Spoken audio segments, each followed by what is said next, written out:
오늘 우리에게 주시는 하나님의 말씀은 신약성경 요한복음 3장 17절에서 21절까지의 말씀입니다. 신약성경 145쪽에 있습니다. 요한복음 3장 17절에서 21절까지 말씀입니다. 우리 한 절씩 교독하시겠습니다. 하나님이 그 아들을 세상에 보내신 것은 세상을 심판하려 하심이 아니요 그로 말미암아 세상이 구원을 받게 하려 하심이라. 그를 믿는 자는 심판을 받지 아니할 것이요 믿지 아니하는 자는 하나님의 독생자의 이름을 믿지 아니하므로 벌써 심판을 받은 것이니라. 그 정죄는 이것이니 곧 빛이 세상에 왔으되 사람들이 자기 행위가 악함으로 빛보다 어둠을 더 사랑한 것이니라. 악을 행하는 자마다 빛을 미워하여 빛으로 오지 아니하나니 이는 그 행위가 드러날까 함이요. 함께 읽겠습니다. 진리를 따르는 자는 빛으로 오나니 이는 그 행위가 하나님 안에서 행한 것임을 나타내려 함이라 하시니라. 아멘. 우리 앞뒤 좌우를 보시며 인사하시겠습니다. 사랑합니다. 축복합니다. 인사하겠습니다. 사랑합니다. 축복합니다. 날이 갑자기 많이 추워졌죠. 저는 오늘 새벽 기도 때 아무 생각 없이 얇은 바지와 가벼운 옷차림으로 문을 열고 나왔는데 너무 추워가지고 다시 들어갈까? 막 이런 생각을 하다가 차에 히터가 있지 생각하고 그렇게 새벽 제단을 찾았던 기억이 나는데요. 갑자기 이렇게 추워지면 특히 감기 굉장히 걸리기가 쉽습니다. 따뜻한 물 잘 챙겨 드시고 또 체온 관리를 잘 하셔서 환절기에 감기 걸리지 않도록 유의하셨으면 참 좋겠습니다. 오늘은 지난주에 이어서 요한복음 3장 17절에서 21절까지의 말씀으로 은혜를 나누고자 하는데요. 지난주에 우리는 요한복음 3장 16절, 우리가 너무나도 잘 아는 그 말씀을 통해서 하나님의 사랑이 우리의 삶 속에 어떤 모습으로 보여지고 나타나고 있는가를 7가지 방향에서 살펴봤었습니다. 언제부터 하나님이 나를 사랑하셨고 또 하나님의 사랑은 어느 범위에까지 펼쳐져 가고 또 하나님이 이 사랑을 통하여 무엇을 이루고자 하시는지에 대해서 우리가 지난주에 살펴봤다면, 오늘은 그 하나님의 사랑을 우리가 이 땅 가운데서 누리고 또 경험하고 살아가야 하지만 참 그것이 어렵다라는 것을 생각해 보면서 왜 이것이 이렇게 어려운 일일까? 하나님의 은혜와 사랑을 우리가 풍성히 누리고 이 땅을 살아갈 수 있는 방법은 없는가에 대한 부분을 오늘 본문 말씀을 통해서 함께 찾아보고 또 묵상하는 시간을 갖고자 합니다.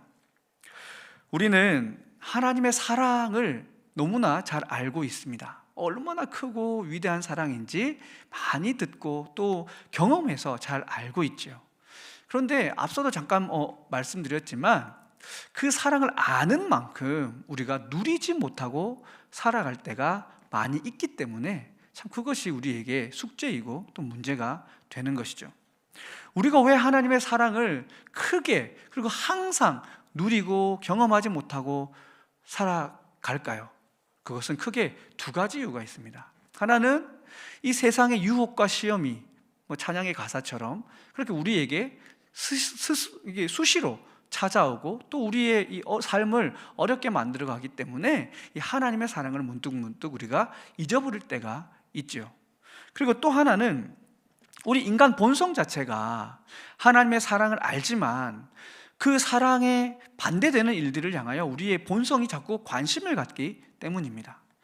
하나님의 사랑을 알긴 하지만 그대로 지키고 실천하고 그 사랑을 유지하며 살면 되지만 그 사랑을 누리는 과정 속에서 우리에게 게으름이라고 하는 우리 자아의 어떤 욕망들이 올라오고 또 교만과 욕심이라는 생각들도 일어나게 되고 또 귀찮음이라든지 또 이만하면 됐다라고 하는 그러한 생각들이 우리 속에서 우러나면서 하나님의 사랑을 진실되게 그리고 진정으로 누리지 못하게 되는 형편을 우리 스스로가 선택하여 만드는 그런 어리석은 모습들이 우리 안에 있기 때문에 우리는 하나님의 그 사랑을 알지만 온전히 누리지 못하고 살아가고 있는 것입니다. 그래서 우리의 신앙생활을 들여다보면 마치 불교의 윤회사상처럼 그런 우리의 믿음의 삶을 살아가는 것을 볼 수 있습니다.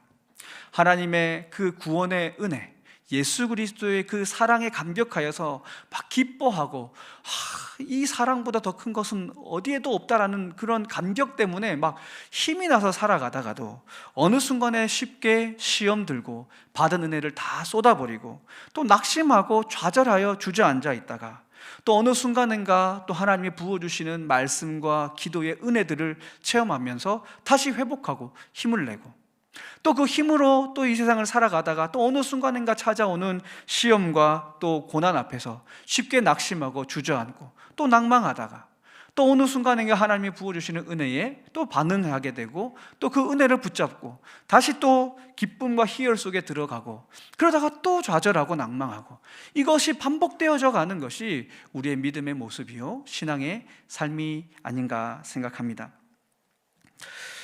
이러한 어떻게 보면 굉장히 불안정한 우리의 믿음의 삶이 어떻게 하면 조금 더 하나님께 집중되어지고 그 은혜를 풍성히 누리며 살아갈 수 있을까? 우리는 깊이 고민해 봐야 할 것입니다. 오늘 우리가 함께 읽은 본문 말씀을 보시면 하나님의 사랑에 참된 증거가 되는 예수 그리스도께서 우리에게 어떤 존재이신지를 성경은 우리에게 알려주고 있습니다.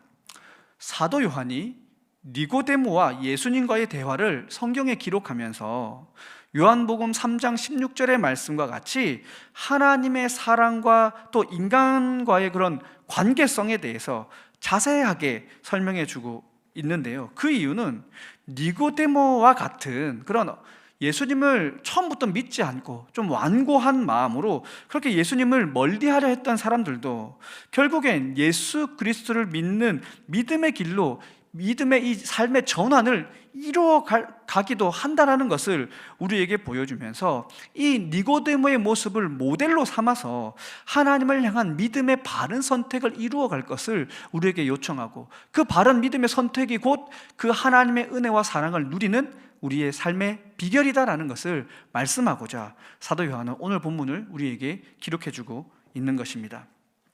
오늘 이 시간에 이 니고데모와 예수님의 대화 속에서 나온 이 얘기들을 우리가 함께 살펴보면서 먼저는 예수님과 나와의 관계가 어떤 관계인지를 분명하게 깨닫고 그리고 그 관계성 안에서 우리가 예수 그리스도를 믿는 믿음의 선택을 바르게 이루어가는 삶의 도전을 통하여 저와 여러분의 삶 속에 하나님의 사랑이 늘 머물러 있기를 주님의 이름으로 축복합니다. 오늘 본문의 시작인 17절의 말씀을 한번 보십시오. 사도 요한은 하나님께서 예수님을 이 땅에 보내신 그 이유에 대해서 설명해 주고 있습니다. 자, 같이 한번 읽어보도록 하겠습니다. 17절의 말씀입니다. 시작. 하나님이 그 아들을 세상에 보내신 것은 세상을 심판하려 하심이 아니요 그로 말미암아 세상이 구원을 받게 하려 하심이라. 아멘. 하나님은 세상을 구원하시기 위하여 예수님을 이 땅에 보내셨습니다. 하나님이 예수님을 이 땅에 보내신 이유는 심판을 위함이 아니라 구원을 위함이다라고 분명히 선언해 주시는 거죠. 하나님은 예수 그리스도를 통해서 하나님께서 우리 인간을 얼마나 사랑하시는지를 확증하시고 보여주셨다라고 성경은 이야기하고 있습니다. 그런데요, 하나님께서 예수 그리스도를 이 땅 가운데 보내어주신 이 성육신의 은혜는 참된 신이 인간으로 이 땅에 오신 놀라운 기적의 역사입니다. 그런데 그 방식을 보면 예수님은 이 땅의 어떤 황제의 모습으로, 통치자의 모습으로, 이 땅의 뭔가 지배자의 모습으로 참 신이신 하나님의 아들이라고 하는 그 위치에 어울릴 만한 이 세상의 이름과 명찰을 가지고 태어난 것이 아니라 예수님께서 이 땅에 나오신 방법은 고난받기 위하여, 그 고통을 짊어지기 위하여, 죄의 싹슨 사망이라고 하는 것을 우리에게 분명히 나타내 보이시기 위하여 이 땅 가운데 인간의 모습, 가장 낮은 자의 모습을 입어서 이 땅 가운데 오신 그러한 하나님의 은혜의 역사다라는 것을 우리는 생각할 수 있어야 합니다. 그리고 이어서 떠올려야 하는 것이 뭐냐면, 그렇다면 그러한 자리로 예수님을 보내신 하나님의 그 마음은 어떠할까라는 것입니다. 예수님을 이 땅 가운데 한 인간으로, 그것도 말구유에서 목수의 아들로 태어나게 하신 하나님의 그 마음, 자신의 독생자 예수를 그렇게 인간으로서 고통받게 하시기까지, 십자가에 달려 죽이시기까지 그렇게 내어주신 하나님의 그 마음이 어떠할까 우리는 생각해야 합니다. 결코 하나님의 마음은 편안하지 않으실 겁니다. 그렇다면 왜 하나님은 이러한 방법을 취하셨을까요? 굳이 이 방법을 선택하지 않으셔도 전능하신 하나님이시기에 여러 가지 다른 방법으로 우리를 구원의 자리로, 심판이 아닌 구원의 자리로 얼마든지 인도하실 수 있을 텐데 왜 예수께서 고난 받으셔야 하는 이 자리로 자리를 통해서 우리를 구원하시기로 작정하셨을까? 우리는 질문해 봐야 합니다. 그냥 인간의 죄를 용서해 주셨으면 안 됐을까요? 전능하신 하나님께서 그냥 내가 용서할게 하면 끝나는 거 아닙니까? 아니면 처음부터 인간들이 죄를 짓지 않게 했다면, 처음부터 죄라는 것을 모르고 살게 창조하셨다면 예수님의 죽음과 고난이라는 사건 자체가 우리에게 필요 없는 사건이 될 텐데, 자기 아들을 내어주는, 죽음의 길로 내어모는 그 고통의 길을 왜 하나님이 스스로 선택하셨을까? 그것은 궁극적으로는 하나님이 인간을 너무 사랑하시기 때문입니다. 우리 인간을 하나님은 하나님의 형상을 따라 지으셨습니다. 하나님의 그 존귀함을 잊게 하셨고, 하나님의 그 인격적인 부분들을 닮아갈 수 있도록, 하나님과 소통할 수 있는 존재로 이 땅에 살도록 그렇게 역사해 가셨습니다. 그리고 예수 그리스도께서 이 땅에 오시는 이 과정을 통하여 죄의 결과가 사망이라는 것을 보여주시며, 죄가 얼마나 인간에게 고통과 고난을 주는 것인지 예수님을 통하여 우리에게 보여주신 것입니다. 우리를 너무나도 사랑하시기에 우리를 위하여 이 힘든 길을 스스로 하나님은 선택해 주셨던 겁니다. 사랑하는 성도 여러분, 하나님께서 예수님을 이 땅에 보내시면서까지 죄를 경계하시고 죄를 버릴 것을 우리에게 말씀해 주신 이 마음을 여러분 가슴에 새길 수 있기를 간절히 바랍니다. 그리고 이 마음을 따라 여러분의 삶의 현장 속에서 이 죄에서 멀어지는 믿음의 선택을 이루어가는 지혜가 있기를 주님의 이름으로 축복합니다. 세상 사람들 가운데서는 하나님의 사랑 방식, 예수 그리스도를 믿어야 구원을 받는다라고 하는 이 사랑의 방식을 편협하다라고 지적하고 원망하는 사람들도 많이 있습니다. 인간을 구원하려거든, 인간을 정말 사랑한다고 하시니 모두 다 구원해야 하지 않습니까? 라고 항변하는 사람들도 있습니다. 왜 예수를 믿어야 구원을 받고 예수를 믿지 않는 사람은 지옥불에 던져서 고통받게 합니까? 그것이 정말 사랑의 표현입니까? 라고 따져 묻는 사람들도 있습니다. 전지전능하신 분이고 또 사랑이 많은 존재라고 하면서 왜 죄라는 것을 도말하여 버리지 않으시고 이 땅 가운데 내버려 두실 뿐만 아니라 이 땅 가운데 사탄 마귀와 귀신들의 역사와 또 악한 영들의 유혹들을 그대로 내버려 두셔서 왜 사람들로 하여금 그 미혹의 영들에 이끌려가며 그렇게 고통스러운 인생을 살도록 내버려 두십니까? 라고 하나님을 향하여 비난하는 사람들도 있습니다. 그런데요, 그것은 하나님을 몰라도 너무 모르고 하는 말들입니다. 하나님은 전지전능하시고 한계가 없는 분이시긴 하지만 스스로 우리 인간을 위하여 한계를 정해두시고 행하시는 그러한 분이 바로 하나님이신 것입니다. 하나님은 하나님께서 정하신 이 창조 질서를 온전히 이루어가고 또 지켜가기 위하여, 또 하나님이 자기 백성 이스라엘 백성들과 맺은 그 언약을 신실하게 지켜가시기 위하여, 하나님의 온전한 구원의 역사를 이루어가시기 위하여 스스로 한계를 두시고 그 한계 속에서 일하고 계시다라는 것을 우리는 깨달아야 하는 것이죠. 이런 하나님의 일하심은 하나님이 신실하신 하나님이라는 증거가 되고, 또 우리를 사랑하는 그 마음 속에서 이루어진 하나님의 결정이요 선택이라는 것을 우리는 늘 생각할 수 있어야 합니다.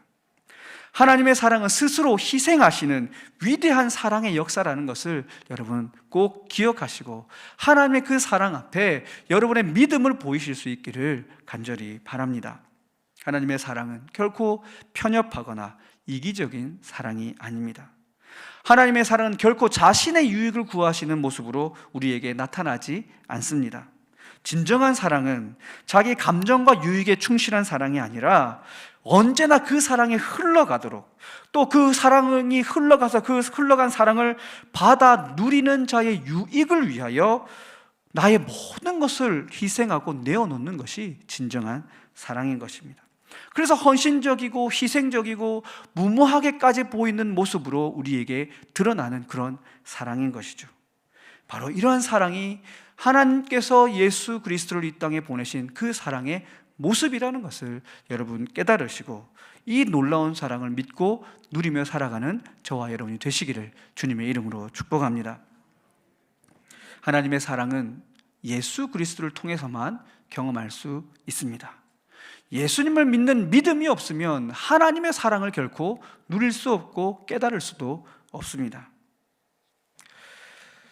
사도 요한이 하나님이 심판이 아니라 구원의 은혜를 예수 그리스도를 통해서 우리 인간에게 주시려고 했다라는 것을 이 17절 말씀에서 선포한 후에 이제 예수님을 믿지 않는 자들에 대한 이야기를 이어서 우리에게 들려줍니다. 우리 본문 18절의 말씀을 같이 한번 또 읽어보도록 하겠습니다. 본문 18절의 말씀입니다. 시작. 그를 믿는 자는 심판을 받지 아니하는 것이요 믿지 아니하는 자는 하나님의 독생자의 이름을 믿지 아니하므로 벌써 심판을 받은 것이니라. 아멘. 18절의 말씀에 보면 예수님을 믿는 자는 어떻게 됩니까? 심판을 받지 않고, 예수님을 믿지 않는 자는 어떻다고 합니까? 심판을 받는데 그냥 심판이 아니라 벌써 심판을 받았다, 이렇게 설명하고 있습니다. 이 말씀을 좀 단순하게 정리를 해보면 우리에게 복과 벌이 있다면 그것의 기준이 어디에 있냐면 예수 그리스도를 믿는 믿음에 있다라는 것을 분명하게 얘기해 주고 있는 것이죠. 오직 예수 그리스도를 믿는 믿음으로만이 이 심판을 멀리할 수 있고 하나님의 구원을 내 것으로 받아 누릴 수 있다는 것을 사도 요한은 이야기하고 있는 것입니다. 그러면서 성경은 예수님을 믿지 않는 자들은 벌써 심판을 받았다라고 설명을 합니다. 믿지 않는 것 자체가 벌이요 심판이다라고 얘기를 하고 있는 것이죠. 이 부분에 대해서 사도 바울도 비슷한 얘기를 하고 있는데요, 예수님을 믿지 않는 자들은 단순히 예수님을 믿지 않는 자로 머물러 있는 것이 아니라 진노의 자녀가 되었다, 이렇게 이야기합니다. 우리 말씀을 한번 찾아보겠습니다. 에베소서 2장 3절의 말씀입니다.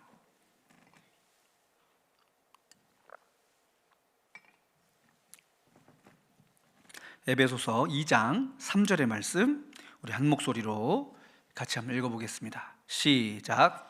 전에는 우리도 다 그 가운데서 우리 육체의 욕심을 따라 지내며 육체와 마음에 원하는 것을 하여 다른 이들과 같이 본질상 진노의 자녀이었더니. 아멘.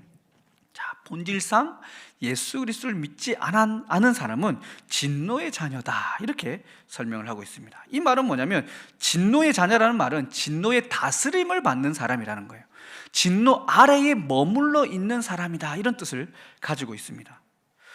하나님의 진노가 늘 그들 위에 머물러 있다라는 것을 말씀하는 거죠. 하나님의 때에 하나님의 뜻에 따라 진노를 받을 수밖에 없다는 것을 이야기하고 있는 것입니다.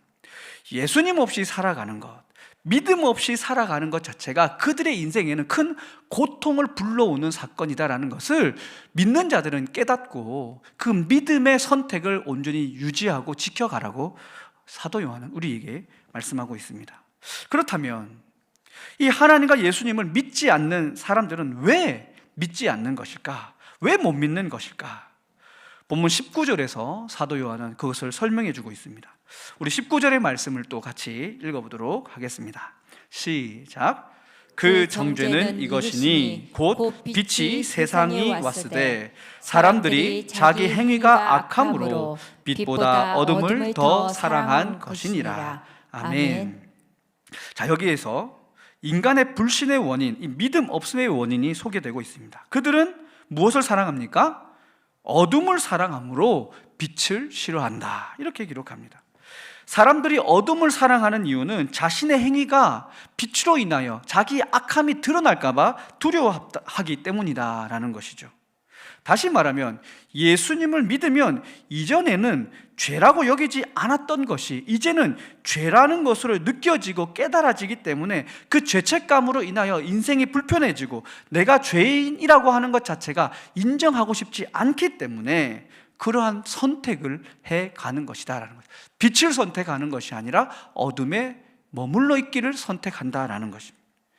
그리고 예수님을 믿지 않고 살아가는 것이 이 땅에서는 훨씬 더 편하고 또 훨씬 더 자유롭고 더 현명해 보이고 더 많은 것을 누릴 수 있어 보이고 더 과학적이고 논리적이고 이성적인 것 같고 더 매력적으로 보이는 모습들이 많기 때문에 결국 이 모든 것이 자신이 보기에 그렇게 보여지기 때문에, 다르게 표현하면 이 세상의 어둠의 주관자가 되는 이 공중 권세 잡은 자 사탄의 미혹과 유혹 가운데 넘어져서 그들이 자기의 생각과 선택 안에서 어둠을 선택하고 있다는 것을 이야기하고 있습니다. 그러므로 우리 하나님을 믿는 사람들, 우리 예수 그리스도를 구세주로 신앙 고백하는 우리들은 먼저 자신의 삶에서 어둠이 아닌 빛을 선택하는 훈련을 이어가야 한다는 것을 여러분 깨달을 수 있기를 바랍니다. 우리는 매 순간 매 순간 이 어둠과 빛 속에서 선택해야 함을 권면받습니다. 어떻게 보면 강요를 받는 것이죠. 우리가 어떤 믿음의 선택을 하느냐에 따라서 우리는 어둠에 머무를 수도 있고 빛에 머무를 수도 있다라는 것입니다. 세상의 많은 사람들은 자신의 유익과 이익과 편안함과 이 세상의 시선들로 인하여 어두움을 선택한 사람들이지만 우리는 그럼에도 불구하고 하나님의 사랑을 기억하고 예수님이 나에게 어떤 분이신지를 믿기에 우리는 빛을 선택해가며 살아가는 사람이다라는 것을 여러분 꼭 기억하면서 여러분의 삶의 현장 가운데 항상 이 빛이 어디에 있는지, 빛을 선택하는 것이 어떤 길인지를 고민하며 그 길을 향하여 용기 있게 달려가는 저와 여러분이 되시기를 간절히 바랍니다. 사도 요한은 이 빛을 선택하는 것은 훈련이 필요하다는 것을 우리에게 알려주고 있는데요, 오늘 본문 20절과 21절 말씀도 한번 같이 읽어보도록 하겠습니다. 본문 20절과 21절입니다. 시작.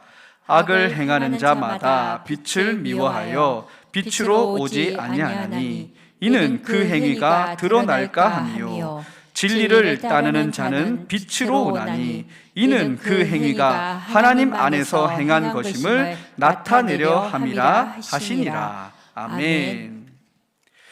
이 말씀은 앞서도 설명드렸지만 믿음의 선택을 이야기하고 있는 것입니다. 빛을 향해 나오는 자가 곧 예수 그리스도를 믿는 자다라고 분명하게 얘기하는 것이죠. 빛을 향해 나오라고 하는 이 성령 하나님의 이 두드리심과 부르심을 거절하고 스스로 어둠을 선택하는 자들은 자신의 그 어둠을 속히 깨닫고 빛으로 나오라고 사도 요한은 우리에게 선언하고 있는 것입니다.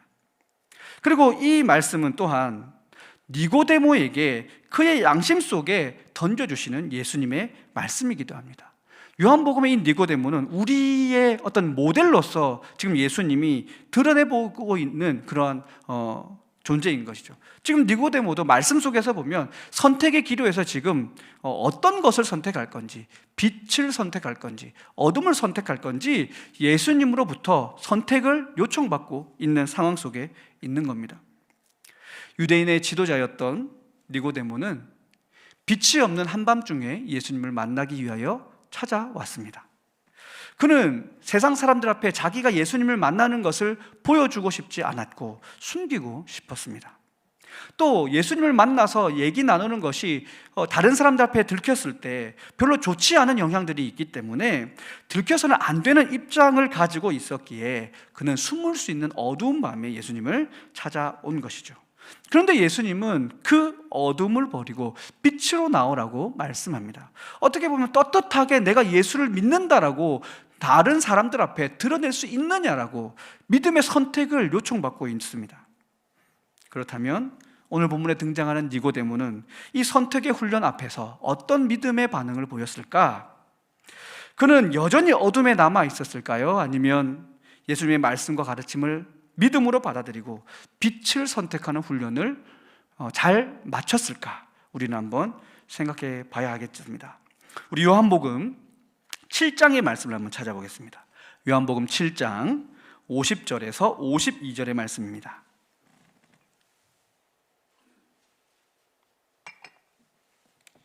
요한복음 7장 50절에서 52절의 말씀, 우리 같이 한번 읽어보도록 하겠습니다. 시작.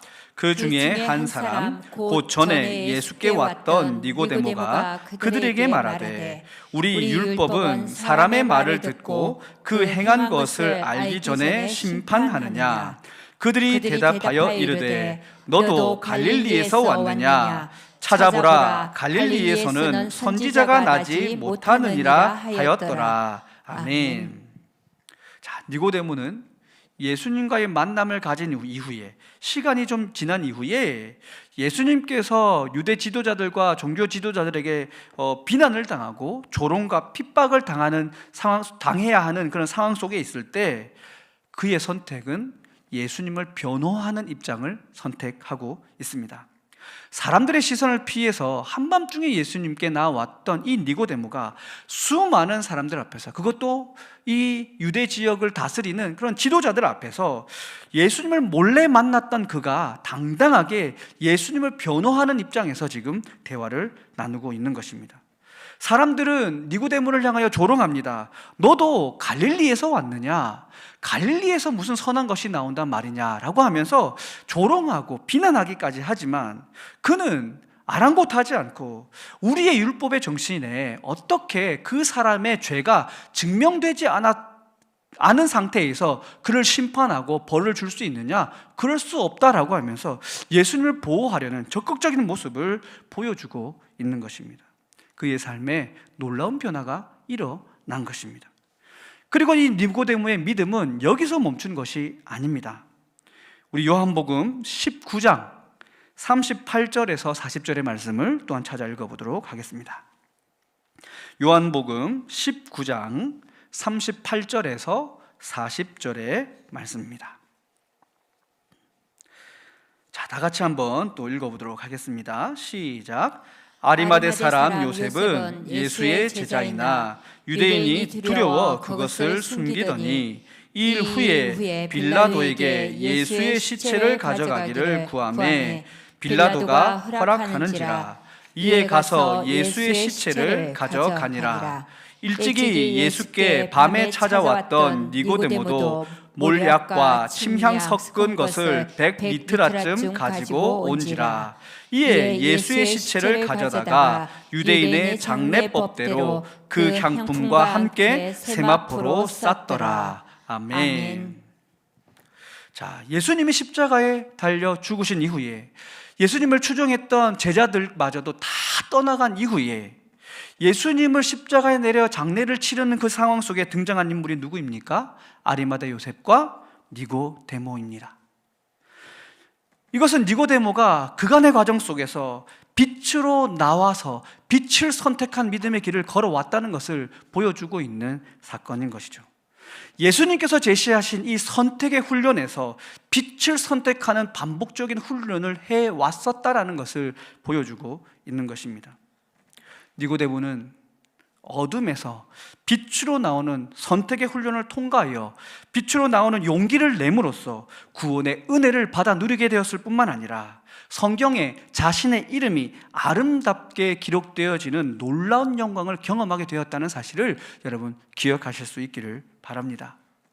사랑하는 성도 여러분, 니고데모와 같은 이러한 믿음의 반응, 이러한 믿음의 결단이 우리에게도 있기를 주님의 이름으로 축복합니다. 믿음이라는 것은 우리가 믿기로 결정하고 선택하는 것이 너무나도 중요합니다. 내가 예수 그리스도를 구세주로 받아들이고 또 그분의 말씀에 순종하여 살기로 작정하고 도전하고 믿음의 일들을 감당해 갈 때 바로 그곳에 놀라운 믿음의 역사와 열매들이 맺어지게 된다는 것을 믿으실 수 있기를 바랍니다. 세상의 유혹과 시험이 몰려올 때마다 믿음의 선택을 이루어 가십시오. 그 믿음의 선택이 있는 곳에 하나님의 은혜의 역사가 열릴 뿐만 아니라 하나님의 사랑을 체험하게 되는 놀라운 기쁨이 그곳에서 나타나게 된다는 것을 믿으실 수 있기를 바랍니다. 그리하여서 이 믿음의 선택을 통하여 하나님께 항상 큰 영광을 올려드리는 저와 여러분의 삶이 되시기를 주님의 이름으로 축복합니다. 이제 짧은 영상을 하나 보시고 말씀을 마치려고 합니다. 축구선수 이영표 씨의 영상인데요, 잠깐 영상을 보시겠습니다.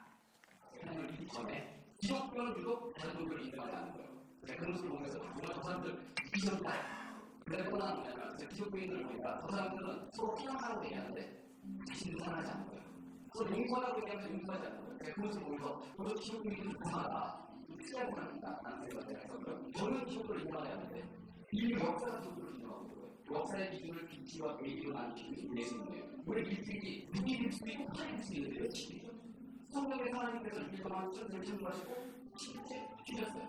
성경에 보니까 실제로 예수님을 봤던 사람들에 대해서 예수님께서 십자가에 못 박혀 달려서 죽으신 거예요. 그걸 제가 보면서 뭐냐면 눈으로 보는 것이 믿음으로 증거하는 것이 아니구나 라는 생각이 들었어요. 하나님께서 이렇게 말씀하셨다고요. 많은 분들은 더 죽겠는데 더 많은 제가 때문에 하나님을 부른다. 제가 하나님을 믿는 순간 하나님을 믿기 시작하고 하나님을 믿기 시작합니다. 네, 요즘에 많이들 보시는 쇼츠에 있는 이영표 씨의 간증 내용인데요, 아마 이거 만드신 분이 최대한 좀 많은 내용을 담기 위해서 발음을 좀 빠르게 영상 작업을 해놓은 거라 저희들 좀 느리게 한번 틀어보려고 방송실이랑 좀 얘기를 했는데 여전히 말이 수정이 좀 어려웠던 것 같습니다. 성도 여러분, 믿음이라는 것은 하나님께서 우리의 마음의 문을 두드리실 때 우리가 믿음으로 반응하고 붙잡는 것에서부터 시작한다라는 것을 꼭 기억하시기 바랍니다. 아마도 니고데모는 예수님과의 만남 이후에 정말 많은 고민과 생각들을 했을 겁니다. 반복되는 선택의 훈련 속에 들어가게 된 것이죠. 예수님을 믿어야 되나 말아야 되나, 내가 예수님을 어떤 존재로 받아들여야 할까, 많은 시간, 많은 상황 속에서 그는 고민했을 겁니다. 왜냐하면 확신이 서지 않기 때문에. 그러나 그는 성령께서 주시는 마음을 받아들이고 믿음으로 붙잡기로 결정하고 주님 앞으로 나아갔습니다. 믿음을 갖기로 스스로 선택하여 결정한 것이죠. 스스로 의지적인 선택과 결단으로 믿기 시작했을 때 그의 눈이 열리고 영적인 세계가 깨달아지며 진정으로 예수 그리스도가 참 구원자이심이 믿어지는 그 은혜를 누리게 되었던 것입니다. 그리고 그분을 위하여 내가 살겠다라고 작정하게 되었던 것이죠. 이 믿음이 저와 여러분의 믿음이 되시기를 주님의 이름으로 축복합니다. 예수님은 하나님 사랑의 증거입니다. 우리가 구원의 길로 나아가는 유일한 통로라는 것을 여러분 굳게 믿으시기 바랍니다. 예수 그리스도를 믿는 사람은 세상의 어두움을 선택하지 않습니다. 힘들고 어려운 길이라 할지라도, 부담스럽고 불편한 길이라 할지라도 빛을 선택하여 살아갑니다. 빛이신 예수 그리스도를 선택하고 그분과 함께 살아가는 존재가 바로 하나님을 믿는 사람, 예수님을 믿는 성도이다라는 사실을 굳게 믿으시기를 바랍니다. 우리 삶의 모든 자리에서 예수 그리스도를 선택함으로, 예수님이 원하시는 그 빛의 길을 선택함으로 예수님 때문에 행복하고, 예수님 때문에 감사하고, 예수님 때문에 모든 어려움을 극복하고, 또 예수님 때문에 기쁨으로 헌신하는 귀하고 복된 삶을 살아가시기를 주님의 이름으로 축복합니다. 기도하시겠습니다. 사랑의 아버지 하나님, 우리의 연약함과 부족함을 누구보다 잘 아시는 아버지 하나님, 이 시간 예수님과 니고데모의 대화를 통하여 우리의 믿음의 선택이 얼마나 중요한지를 배우게 하시니 참으로 감사합니다. 하나님, 하나님의 그 놀라웠고 크신 사랑을 늘 체험하고 누리는 삶을 살기 위하여 예수 그리스도 빛 되신 주님을 늘 선택하여 살아가는 우리 모두가 되게 하여 주시옵소서. 믿어지면 믿겠다, 기적을 보여주면 믿겠다, 내 소원을 들어주면 믿겠다라고 하는 그런 확인하는 믿음이 아니라 좀 더 큰 믿음을 가지고 성령의 그 두드리심 앞에 믿음으로 응답하여 선택하여 나아가는 우리 믿음이 되게 하셔서 우리가 살아가는 삶이 천국의 기쁨을 누리는 삶이 될 수 있도록 은혜 위에 은혜를 부어 주시옵소서. 모든 것 감사드리며 이 모든 말씀 우리 주 예수 그리스도의 이름으로 기도드리옵나이다. 아멘. 이제는 우리 주 예수 그리스도의 은혜와 아버지 하나님의 지극하신 사랑과 성령 하나님의 교통하심의 역사가 오직 예수 그리스도를 믿는 믿음 안에서 내 안에 어둠을 버리고 빛 되신 주님을 선택하는 믿음의 삶을 살아갈 것을 다짐하는 서대전 중앙교회 모든 성도들 머리 위에와 이들의 가정과 직장과 삶의 터전 위에 이제로부터 영원토록 함께 하옵시기를 간절히 축원하옵나이다. 아멘.